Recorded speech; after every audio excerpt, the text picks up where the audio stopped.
Hello दोस्तों। आज हमारा एक नया टॉपिक है जीन बैंक। ठीक है। देखो, जीन बैंक न्यूज़ में चल रहा है बहुत ज़्यादा। जीन बैंक इसलिए हमको ये पढ़ना है क्योंकि महाराष्ट्र स्टेट ने अपना जीन बैंक बनाया है और ज़्यादातर कंट्रीज़ अपना जीन बैंक बना रही हैं। तो सबसे पहले तो हम ये जानते हैं कि जीन बैंक होता क्या है बेसिकली। तो जीन बैंक क्या है, हम अपने प्लांट जो मेरे प्लांट्स या फिर एनिमल्स हो सकते हैं उनके जीन को प्रिजर्व करके रखते हैं। ठीक है, ताकि हम उन्हें फ्यूचर में ग्रो कर सकें या फ्यूचर के लिए उन्हें बचाया जा सके। तो वहाँ हम जो अपने जीन को प्रिजर्व करके रखते हैं उनको हम क्या बोलते हैं, जीन बैंक। तो अभी रिसेंटली इंडिया महाराष्ट्र ने अपना जीन बैंक बनाया है। इसका जो मेन एम है to conserve genetic resources in Maharashtra including marine diversity, seeds of local crops and animal diversity. देखो, जीन बैंक बनाने का मेन कारण ये है कि जैसे बहुत सारी जो प्लांट्स की स्पीसीज़ होती हैं वो दिन ब दिन क्या होती चली जा रही हैं, एक्सटिंक्ट होती चली जा रही हैं। इसका मेन कारण ये है कि हम जो है हाइब्रिड सीड्स की तरफ जा रहे हैं। जब से हमारा HYV सीड्स आई हैं इंडिया में, हाई यील्ड वैरायटी सीड्स, तो जो हमारी लोकल सीड्स थी हमने वो बिल्कुल यूज़ करना ख़त्म कर दी हैं, जिसकी वजह से वो सीड्स ख़त्म होती जा रही हैं। तो उनको कंजर्व भी तो करके रखना पड़ेगा। हो सकता है इन फ्यूचर ऐसा कुछ एक स्टेज आ जाए कि हमारी जो हाइब्रिड सीड्स हैं हम उनसे भी प्रोडक्शन ना कर पाएँ। जैसे अब ये कंडीशन आती जा रही है, हम उस प्लेट्यू पे पहुँचते जा रहे हैं जिस स्टेज पे हम और ज़्यादा हाइब्रिड सीड से ग्रो नहीं कर सकते। क्लाइमेट चेंज हो रहा है, तो क्लाइमेट चेंज से हमारे जो हाई यील्ड वैरायटी सीड्स हैं उनके ऊपर भी बहुत इफेक्ट पड़ रहा है। तो उस केस में हमको कौन सी सीड्स काम आएंगी, जो पहले लोकल सीड्स उगा करती थी। तो उनको प्रिजर्व कैसे रखा जाए, ठीक है, तो उनको प्रिजर्व रखा जाएगा जीन बैंक के थ्रू। तो महाराष्ट्र ने अपना क्या बनाया, जीन बैंक बनाया। तो महाराष्ट्र स्टेट डाइवर्सिटी बोर्ड ने इसको इम्प्लीमेंट किया है और इसको कोऑर्डिनेट करेगा ये board national institute of national institute of oceanography के साथ, NIO के साथ, जो कि गोवा में है। ठीक है, इसका मेन एम यही है, कंजर्व करना है हमको रेयर और एंडेंजर्ड मरीन स्पीसीज़। तो मरीन स्पीसीज़ हो गई, मेरी सीड्स हो गई, और एनिमल डाइवर्सिटी, इन सबको कंजर्व करने के लिए ये हमारे समझ में आ गया। जीन बैंक हम क्यों बनाते हैं, बायो रिपोजिटरी है। इसका मेन एम है to preserve genetic material including seed plants, tissue culture etcetera. अब महाराष्ट्र जीन बैंक के साथ हमारा एक नेशनल जीन बैंक भी बना था हमारा। जैसे महाराष्ट्र स्टेट ने क्या बनाया, अपना जीन बैंक बनाया, ऐसे नेशनल लेवल पर हमारा नेशनल जीन बैंक। ठीक है, तो ये 1996 में बना था। इसका एम है to preserve plant genetic resources for future generation. वही काम है। देखो, तुम्हारे अगर एक बेसिक बात समझ में आ गई कि जीन बैंक का मेन काम क्या है, अब चाहे वो नेशनल लेवल पे बना हो, चाहे इंटरनेशनल लेवल पे बना हो, चाहे स्टेट लेवल पे बना हो, जीन बैंक का काम यही रहेगा। जो हमारी ऐसी जीन्स हैं, ऐसी स्पीसीज़ की जीन्स हैं जो एंडेंजर्ड की कैटेगरी में, जो ख़त्म हो सकते हैं कभी आने वाले साल में, उनको प्रोटेक्ट करके रखने के लिए हम क्या करेंगे, उनको स्टोर करके रखेंगे। ठीक है, तो नेशनल जीन बैंक जो कि 1996 में बना था, इसका भी एम क्या है, to preserve plant genetic resources for future generation.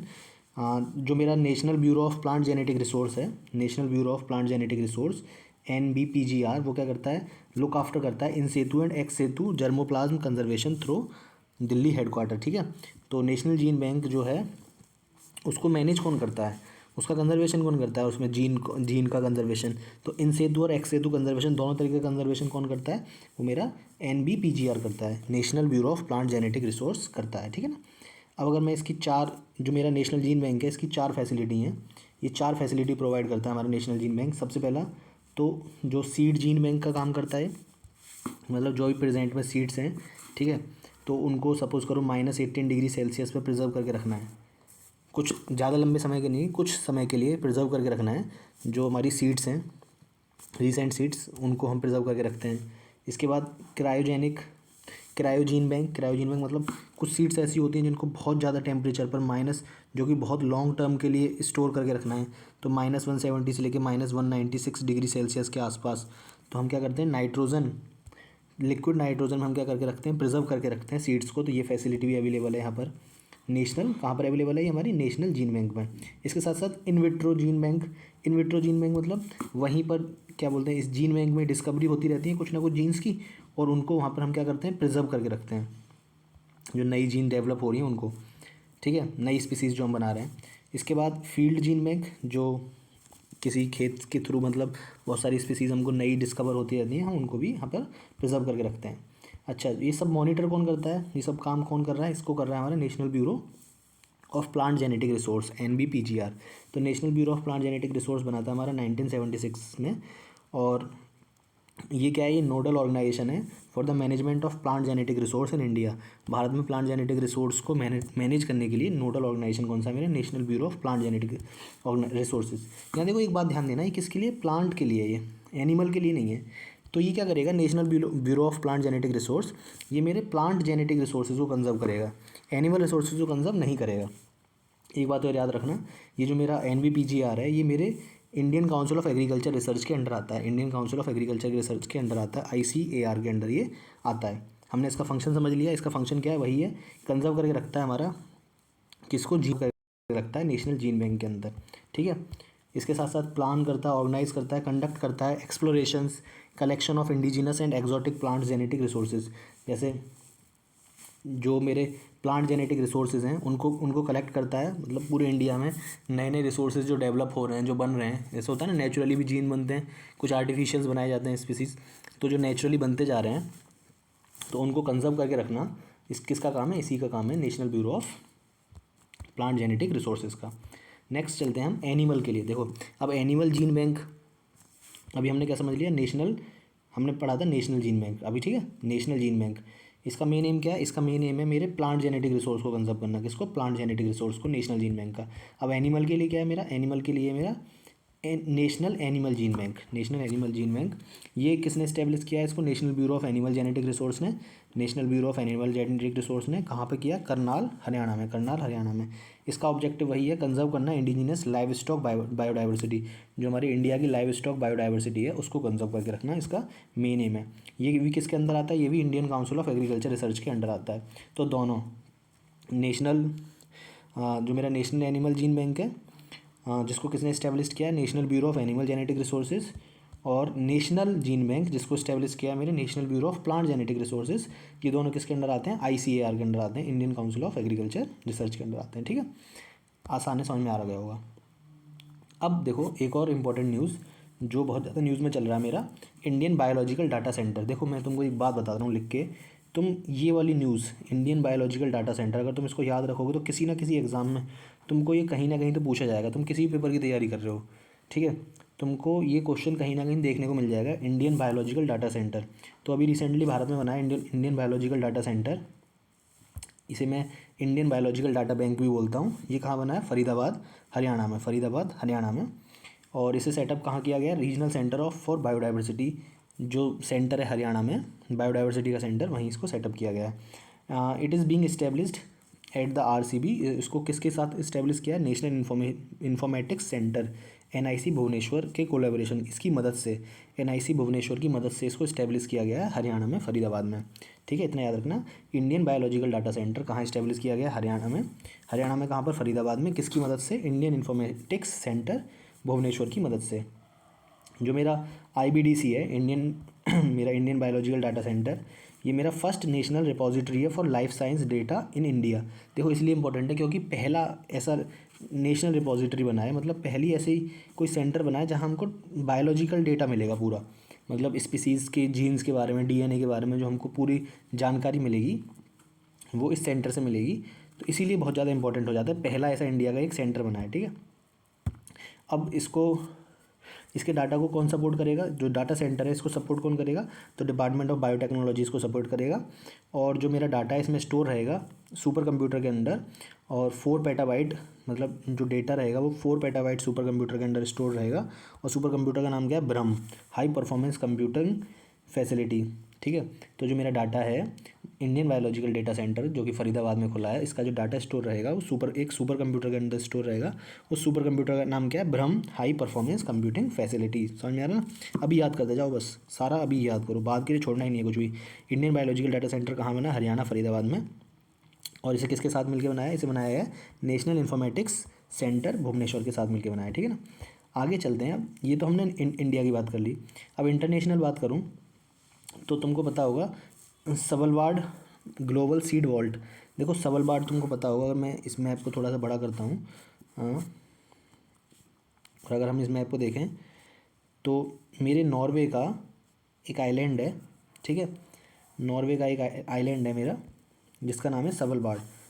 ये देखो ये बड़ा, ये सबलवार्ड, इस आइलैंड में देखो, ये नॉर्वे का जो आइलैंड है सवलबार्ड, यहाँ क्या करते हैं हम वर्ल्ड लेवल पे जो हम जीन्स स्टोर करके रखते हैं ना, वो यहीं स्टोर करके रखते हैं, कहाँ पर, सवलबार्ड में, ठीक है ना।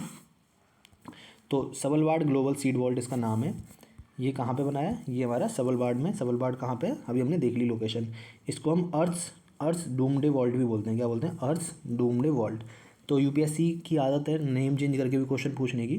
तो अर्थ डूमडे वॉल्ट पूछता है, तो अगर तो क्या जानना चाह रहा है तुमसे, तो सवलबार्ड में जो ग्लोबल सीड वॉल्ट है, सवलबार्ड का जो ग्लोबल सीड वॉल्ट है, उसी का दूसरा नाम क्या है, अर्थ डूमडे वॉल्ट, ठीक है। ये हमने समझ लिया कहाँ पर लोकेटेड है, ये आर्कटिक ओशन में लोकेटेड है, और ये आइलैंड किसका पार्ट है, नॉर्वे का पार्ट है, ठीक है। और ये हमारे वर्ल्ड के लार्जेस्ट कलेक्शन ऑफ सीड्स, दुनिया के सबसे ज़्यादा कलेक्शन ऑफ सीड्स जो मिलते हैं हमको जीन के, वो कहाँ मिलते हैं, यहीं मिलते हैं, ग्लोबल सीड वॉल्ट में, ठीक है। अगर मैं इंडियन सीड वॉल्ट की बात करता हूँ, तो जो भारत का सीड वॉल्ट है उसकी कैपेसिटी है कि हम 5,000 सीड तक स्टोर कर सकते हैं। और इंडियन सीड वॉल्ट कहाँ पर है, ये हमारा चांगलांग में, चांगलांग लद्दाख में, ठीक है। हमारे जो भारत का सीड वॉल्ट है वो कहाँ पे है, उसमें हम 5,000 तक सीड स्टोर करके रख सकते हैं, चांगलांग लद्दाख में, ठीक है। जो इंडियन सीड वॉल्ट है जॉइंट वेंचर है हमारे नेशनल, पीछे पड़ा, national bureau of plant genetic resource और defence institute of high altitude research. Defence institute of, देखो यहाँ गलती मत करके आ जाना, अगर वो यहाँ पर देता है कि ये जो मेरा इंडियन सीड वॉल्ट है ये जॉइंट वेंचर है national bureau of plant genetic resource और defence institute of high altitude research, तो यहाँ पे तुम कन्फ्यूजन हो जाए, तुमको कच्चा खा जाओ कि यार defence institute of high altitude research, defence का क्या काम है इसमें, तो यहाँ गलत मत करना, ये defence institute of high altitude research इसके साथ है। अब देखो 2022 में, हम 2022 में हैं, अभी 2022 में पिछली साल नोबेल प्राइज़ मिला था फिजियोलॉजी और मेडिसिन में, ठीक है। ये किसको मिला था ये हमारे लिए इंपॉर्टेंट नहीं है, पर ये किस फील्ड में मिला है ये इंपॉर्टेंट है, क्योंकि ये हमारे सीड बैंक से रिलेटेड है। तो अवार्ड मिला है ये स्वीडिश जेनेटिस्ट स्वांते पाबो को। ये हमारे काम का नहीं है, हमारे काम का ये है ना किस फील्ड में मिला है, इन्होंने क्या काम किया था। तो इन्होंने रिसर्च करी थी in the field of genomes of extinct hominins and human evolution. जो हमारे ह्यूमन्स मतलब जिनसे हमारा डीएनए मैच खाता है इंसानों का, उनका जो डीएनए जो वो एक्सटेंट हो गए हैं, उनके डीएनए की जो इन्होंने स्टडी करी है, ठीक है, उनके जीनोम की स्टडी करी है पूरे की, उस फील्ड में इनको क्या मिला है, नोबेल प्राइज़ मिला है। इन्होंने बताया कि जो हमारे नियंदरथल्स होते हैं, नियंदरथल्स वो क्लोजेस्ट नोन रिलेटिव होते हैं ह्यूमंस के। तो अब यहाँ से ये जो नोबेल प्राइज़ मिला है इससे प्रूव हो गया है, मतलब इन्होंने ये प्रूव किया कि जो नियंदरथल्स हैं, तो देखो यूपीएससी ने एक बार पूछ रखा है, एक दो क्वेश्चन यहाँ से, जो हमारे मतलब जो इंसान है वो कहाँ से ओरिजिनेट हुए हैं, इंसान के पूर्वज कौन थे। तो यूपीएससी ने पूछा था कि कहाँ इनके अवशेष पाए गए, ऐसे हो सकता है कि नियंदरथल्स के बारे में पूछ ले और कुछ ऑप्शन दे के पूछ ले। तो नियंदरथल्स से हमारे क्लोजेस्ट नॉन रिलेटिव है ह्यूमंस के, और ये ऐसा बोला जाता है कि यूरोप और वेस्ट एशिया में ये लगभग 4 लाख साल पहले ये अफ्रीका की साइड से गए थे, ठीक है, लगभग 4 लाख साल पहले, और 30,000 साल पहले ये लोग एक्सटेंड कर गए, ये स्पीसीज़ एक्सटेंड कर गई, ठीक है। इसकी माइटोकॉन्ड्रिया की स्टडी करी है और यहाँ से पाया है कि 1 से 4% जीनोम जो है हमको नियंदरथल से मिलता है। नियंदरथल्स एंड डेनिसोवंस, ये जो है नियंदरथल्स और डेनिसोवंस ये को एग्जिस्ट करते थे और एक दूसरे के साथ इंटरब्रीड कर सकते थे, ठीक है। तो ये याद रख लेना, नियंदरथल्स और डेनिसोवंस एक दूसरे के साथ क्या कर सकते थे, इंटरब्रीडिंग इनमें हो सकती थी, ये इंपॉर्टेंट है, ठीक है। यहाँ से क्वेश्चन फंसा सकता है कि they can not interbreed in with each other but they can. Next है मेरा पैलियोजेनेटिक्स। अब ये पैलियोजेनेटिक्स क्या होता है, ये बस एक ऐसी पासिंग बाय रेफरेंस, मतलब हम जब पढ़ रहे हैं तो थोड़ा समझ लेते हैं पैलियोजेनेटिक्स क्या होता है। ये होती है मेरी, it is the study of past through the examination of preserved genetic material. जो हमारा प्रिजर्व्ड जेनेटिक मटेरियल, जो हमने किसी चीज़ के हमारे पास जेनेटिक मटेरियल्स प्रिजर्व हैं, उनकी स्टडी करके हम किसकी स्टडी करें, पास्ट की स्टडी करें, उसी को हम बोलते हैं पैलियोजेनेटिक्स। क्या बोलते हैं, पैलियो मतलब पास्ट, और जो जेनेटिक्स हैं, जीन्स हैं, उनकी स्टडी करके हम पास्ट की स्टडी करें, एंशियंट ऑर्गेनिजम्स की स्टडी करें, उसको बोलते हैं पैलियोजेनेटिक्स। अभी देखो जो हमने नोबेल प्राइज़ जो मिला है, उनको नोबेल प्राइज़ किस लिए मिला है, उन्होंने पूरे जीनोम की स्टडी करी है। किसकी स्टडी करी है, जीनोम की। किसके जीनोम की स्टडी करी है, जो एक्सटेंट होमिन्स हैं उनके जीनोम की स्टडी करी है। तो यहाँ से समझते हैं जीनोम क्या होते हैं भैया, ये भी तो पता होना चाहिए जीनोम क्या होना चाहिए। क्या होता है जीनोम, तो जो मेरा कंप्लीट सेट ऑफ डीएनए होता है, मेरा जो डीएनए होता है, तुम्हें पता है डीएनए मेरा सिंगल डबल स्टैंडर्ड होता है, तो उस डीएनए की जो स्टडी होती है उसके कंप्लीट सेट की, उसको हम क्या बोलते हैं, जीनोम बोलते हैं। क्या बोलते हैं उसको, जीनोम बोलते हैं। अभी थोड़ा देखो आगे अब चलते जाएंगे तो पूरा हम डीएनए के बारे में पढ़ेंगे, अभी जीन के बारे में पढ़ेंगे, बस थोड़ा समझ लो। जो कंप्लीट सेट ऑफ डीएनए होता है, जो मेरा पूरा सेट ऑफ डीएनए होता है उसको क्या बोलता हूँ, जीनोम। जब मैं जीनोम की स्टडी करता हूँ, ठीक है, तो उसे ही जीनोमिक्स बोलते हैं हम, है ना, उसी को ही क्या बोलते हैं, जीनोमिक्स बोलते हैं। तो complete set of DNA of an organism को ही हम क्या बोलते हैं, जीनोम बोलते हैं। अब आगे समझते हैं। सफिशिएंट, जो मेरा जीनोम होता है पूरा कंप्लीट सेट ऑफ डीएनए, ये सफिशिएंट होता है एंड मेंटेन द ऑर्गेनिज्म, हम मतलब ऑर्गेनिज्म को मेंटेन रखने के लिए और बिल्ड करने के लिए बहुत ज़्यादा सफिशिएंट है। Each nucleated cell in the body consist the same set of genetic material, समझेंगे अभी आगे जाके, ठीक है। जीन मैपिंग क्या होता है, gene mapping determining the genes functionality and the position of the gene in the chromosome, मतलब मेरे क्रोमोजोम होते हैं, ये भी अभी आगे समझेंगे हम क्रोमोजोम क्या होता है। तो क्रोमोजोम के अंदर मेरा डीएनए होता है, डीएनए के अंदर मेरे जीन्स होते हैं। तो जीन की फंक्शनलिटी और पोजीशन ऑफ जीन, मेरा जीन कहाँ पर अवेलेबल है, डीएनए के किस पार्ट में अवेलेबल है, ठीक है, डीएनए के किस पार्ट में अवेलेबल है मेरा जीन, उसकी जो स्टडी है उसको हम क्या बोलते हैं, जीन मैपिंग। सपोज़ करो ये डीएनए, ठीक है, तो डीएनए का ये एक पार्ट हो गया, ये दूसरा पार्ट हो गया। तो यहाँ मेरा सपोज़ करो जीन अवेलेबल है, तो इसी को मैंने क्या कर दिया, मैप कर दिया उसको कि जीन मेरा ये वाला यहाँ मिलेगा, ठीक है। इसको क्या बोलते हैं, जीन मैपिंग बोलते हैं, जीन मैपिंग बोलते हैं। सपोज़ करता हूँ, समझ में आ गया होगा, ठीक है ना। तो जीन मैपिंग समझ में आया। तो जो अभी हमने जीनोम समझा, जीनोम क्या होता है, कंप्लीट सेट ऑफ डीएनए, जो पूरे सेट ऑफ डीएनए, जो पूरा एक साथ जो डीएनए होता है, जैसे अभी मैंने बताया कि जो डीएनए है इस पूरे की एक साथ मैं स्टडी कर रहा हूँ, तो इसी को जीनोम बोलता हूँ, ठीक है। तो इसकी स्टडी करने के लिए वर्ल्ड लेवल पर एक प्रोजेक्ट स्टार्ट हुआ जिसको हम बोलते हैं ह्यूमन जीनोम प्रोजेक्ट। जीनोम की स्टडी करने के लिए वर्ल्ड लेवल पर एक प्रोजेक्ट स्टार्ट हुआ जिसको हम क्या बोलते हैं, ह्यूमन जीनोम प्रोजेक्ट। और किया था नेशनल इंस्टीट्यूट ऑफ हेल्थ ने यूएस डिपार्टमेंट ऑफ एनर्जी के साथ मिलकर। नेशनल इंस्टीट्यूट ऑफ हेल्थ ने, देखो यहाँ कन्फ्यूज मत हो जाना, वहाँ अगर ऑप्शन में आता है नेशनल इंस्टीट्यूट ऑफ हेल्थ तो तुम सोचो यार ये क्या इंडिया का है और इंडिया का क्यों स्टार्ट करेगा वर्ल्ड के साथ ह्यूमन जीनोम प्रोजेक्ट। तो नहीं, नेशनल इंस्टीट्यूट ऑफ हेल्थ और यूएस डिपार्टमेंट ऑफ एनर्जी दोनों ने मिलकर स्टार्ट किया ह्यूमन जीनोम प्रोजेक्ट। ये स्टार्ट हुआ था 1990 से 2003 के बीच में। और इसका टारगेट ये था कि 15 साल का टाइम फ्रेम दिया था जिसमें कंप्लीट स्टडी करनी थी पूरे जीनोम की, ठीक है, इंसान के जीनोम की कंप्लीट स्टडी करनी थी। पर ये 13 साल में ही कंप्लीट हो गया प्रोजेक्ट, ठीक है। ये जो मेरा प्रोजेक्ट है ये world largest collaborative biological project, मतलब दुनिया में सबसे बड़ा एक कुछ कंट्रीज़ ने कोलैबोरेट करके एक प्रोजेक्ट जो किया है बायोलॉजिकल डेटा जानने के लिए, तो ये क्या है मेरा ह्यूमन जीनोम प्रोजेक्ट। इसके जो प्रोजेक्ट हेड थे वो जेम्स वॉटसन थे जिनको नोबेल प्राइज़ मिला था डीएनए स्ट्रक्चर के लिए, जिनको नोबेल प्राइज़ मिला था डीएनए स्ट्रक्चर के लिए।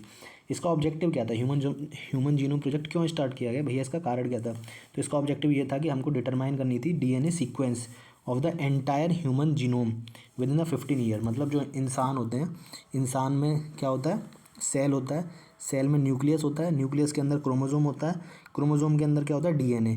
तो उस पूरे डीएनए की स्टडी, इंसान के सेल की उसकी डीएनए की स्टडी के लिए प्रोजेक्ट स्टार्ट किया गया, ठीक है। इसका मेन और दूसरा एम क्या था, identify and map all genes in human DNA. जो इंसान का डीएनए होता है, डीएनए में क्या होती हैं, जीन होती हैं, तो उन जीन को आइडेंटिफाई करना, ठीक है, किस जीन का क्या काम है, और वो जीन कहाँ मिलेगी, बॉडी के किस पार्ट में मिलेगी, तो उसकी स्टडी करने के लिए, ठीक है, ये प्रोजेक्ट स्टार्ट हुआ। तीसरा इसका ऑब्जेक्टिव था एफिशिएंट और टेक्नोलॉजी, एक डाटा एनालिसिस के लिए एक डाटा क्रिएट करना था, कंप्लीट स्टडी, ताकि फ्यूचर जनरेशन्स के लिए वो काम आ सके, ठीक है ना। ये इसके मेन ऑब्जेक्टिव्स थे। अब आगे चलते हैं, यहाँ से हमें रिजल्ट क्या मिले यहाँ से, ठीक है। Helps to identify disease causing genes, मतलब इस प्रोजेक्ट के तहत हम उन जीन को भी आइडेंटिफाई कर पाएंगे जिनके थ्रू डिसीज़ होती है, या फिर किसी जीन से डिसीज़ हो रही है अगर इंसान की बॉडी में, तो उस जीन को मैं पहले ही अलग कर सकता हूँ।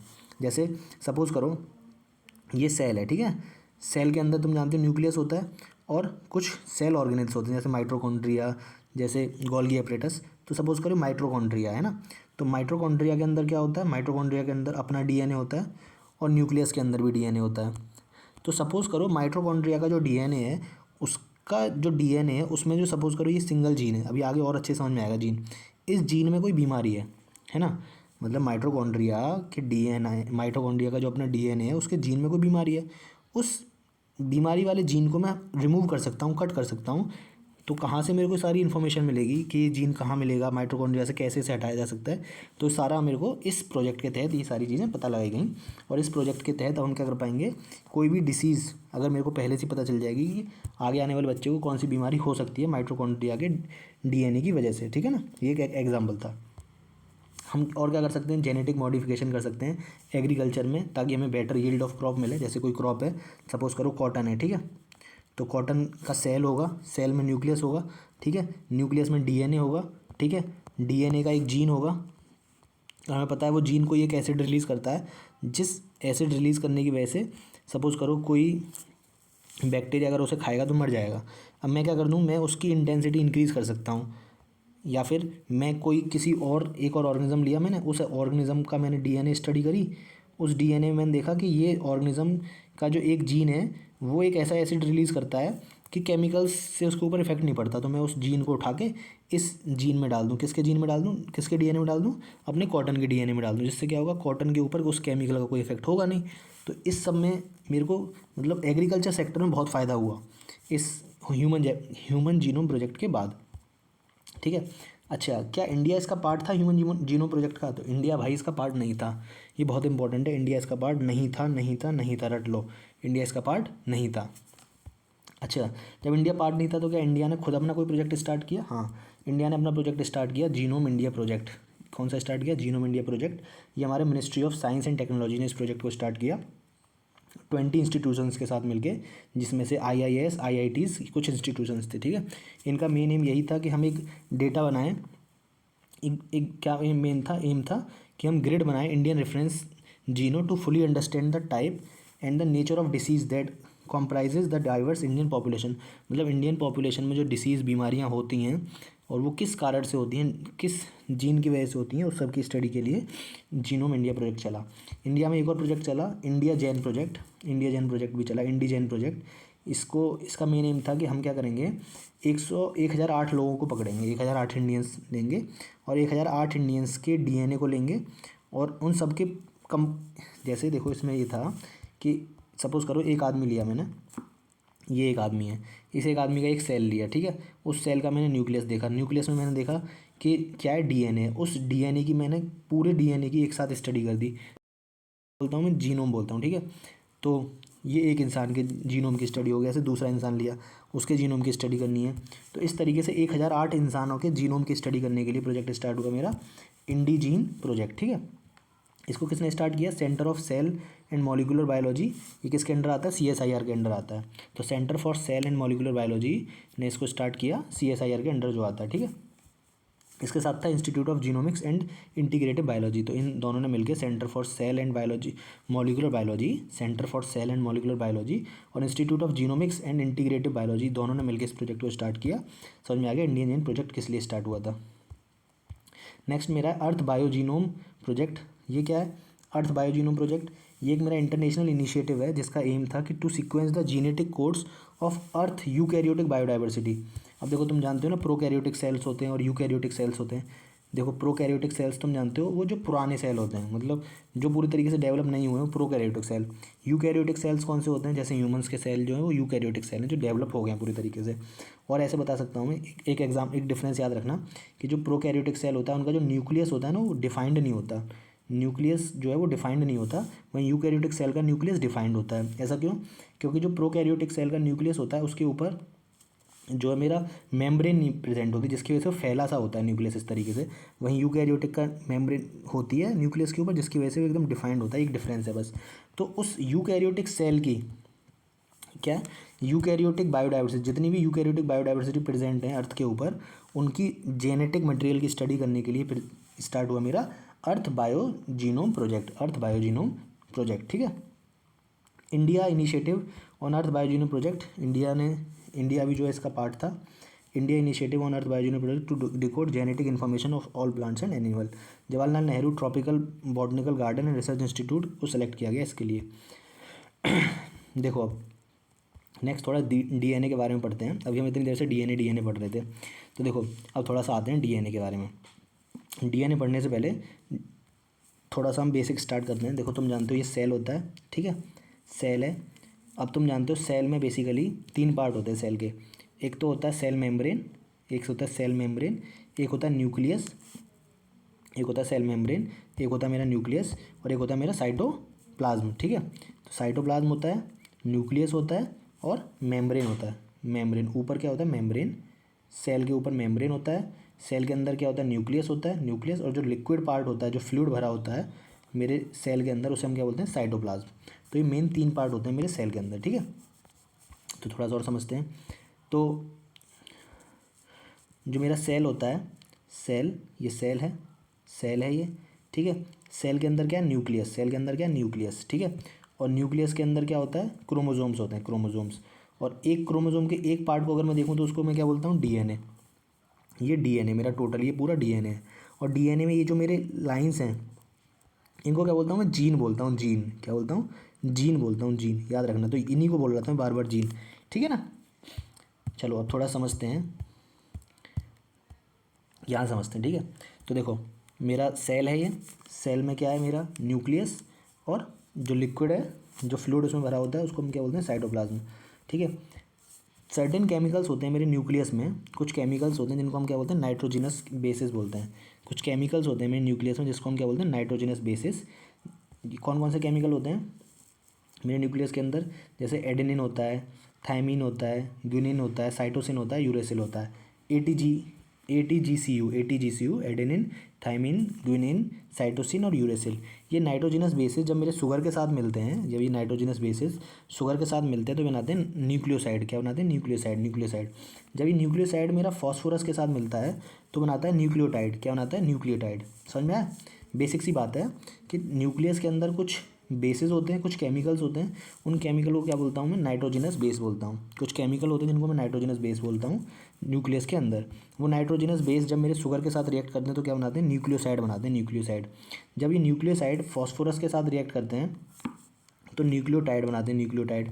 और ये न्यूक्लियोटाइड की जो चेन होती है, न्यूक्लियोटाइड की जो चेन होती है, ये जब चेन बन जाती है, चेन, तो इस चेन को मैं क्या बोलता हूँ, न्यूक्लिक एसिड। इस चेन को क्या बोलता हूँ, न्यूक्लिक एसिड। क्या बोलता हूँ, न्यूक्लिक एसिड। ये चेन दो तरीके की होती हैं। एक तो देखो, जो राइबोज शुगर से मिलके बनी हो, जो मैंने शुगर लिया हो अगर वो राइबोज है तो क्या होगी मेरी, राइबो न्यूक्लिक एसिड। और अगर शुगर मेरा डीऑक्सी राइबोज है तो क्या होगी, डीऑक्सी राइबो न्यूक्लिक एसिड, ठीक है ना। तो पहली चेन ये है, ये पहली चेन है, ये किसकी है, आरएनए की, राइबो न्यूक्लिक एसिड। ये दूसरी चेन है, मतलब दो चेन जिसमें होती हैं, वो होता है मेरा, वो होता है मेरा डीऑक्सी राइबो न्यूक्लिक एसिड, ठीक है। थोड़ा सा और समझते हैं अच्छे से।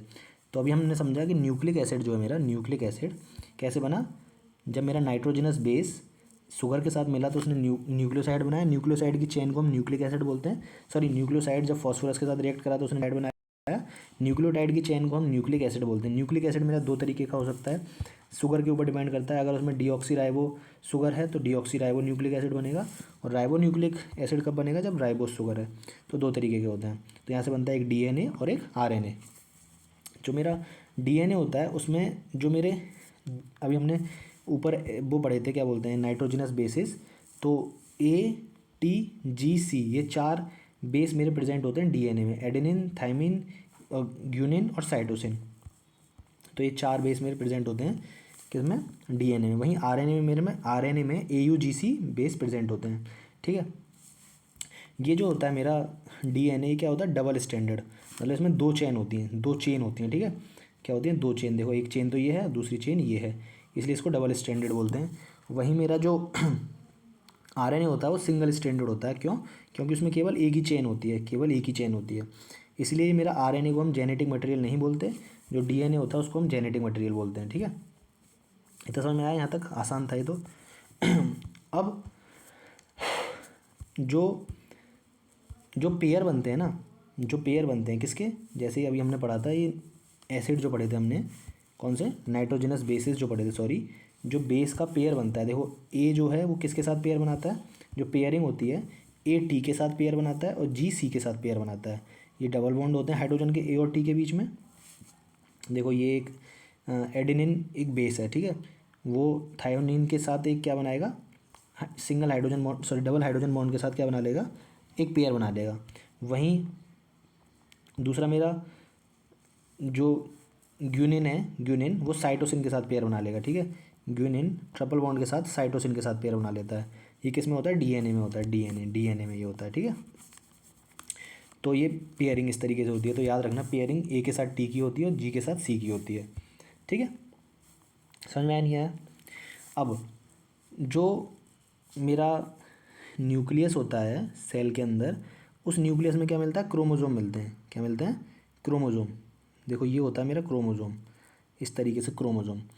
अगर मैं क्रोमोज़ोम के एक पार्ट को पकड़ लूँ, एक पार्ट को, मतलब इस वाले पार्ट को पकड़ लूँ अगर मैं, क्रोमोज़ोम के एक सिंगल पार्ट को, तो इसको हम बोलते हैं क्रोमाटिड। क्या बोलते हैं? Chromatid, chromatid. ठीक है। क्रोमेटिड को अगर मैं और ओपन करूँगा तो क्या मिलता है मेरे को, इस तरीके से खुलता चला जाता है। ये ऐसे मान के चलो एक धागा था, जो तुम्हारे पास एक रस्सी थी मान के चलो, है ना, ऐसे एक बहुत बड़ी रस्सी थी।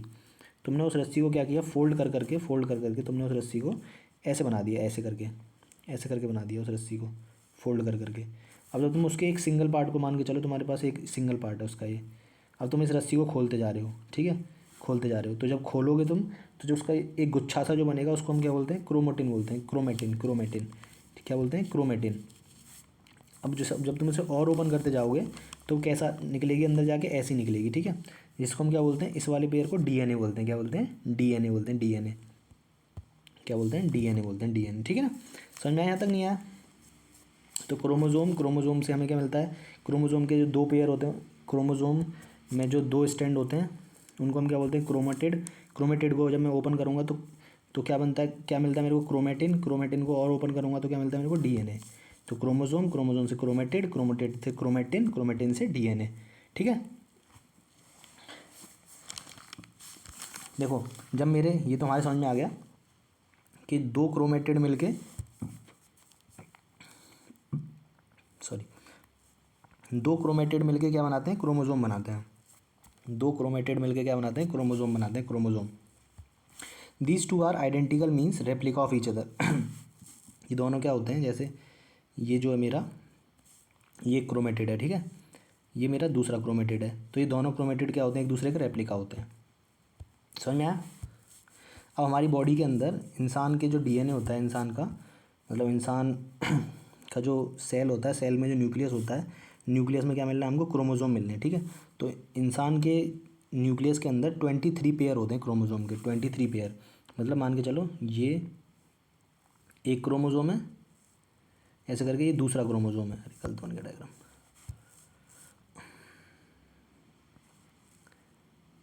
ये दूसरा क्रोमोज़ोम है, ठीक है। इस तरीके से 23 पेयर होते हैं। ये सिंगल पेयर हो गया, ऐसे फिर ये एक और ये एक और, ठीक है, ये दूसरा पेयर हो गया। इस तरीके से 23 पेयर होते हैं क्रोमोज़ोम के ह्यूमन बॉडी के अंदर, ह्यूमन के न्यूक्लियस के अंदर, सेल में जाके जब न्यूक्लियस में जाओगे तो उसके अंदर। ठीक है। तो इतना बेसिक समझ में आ गया होगा।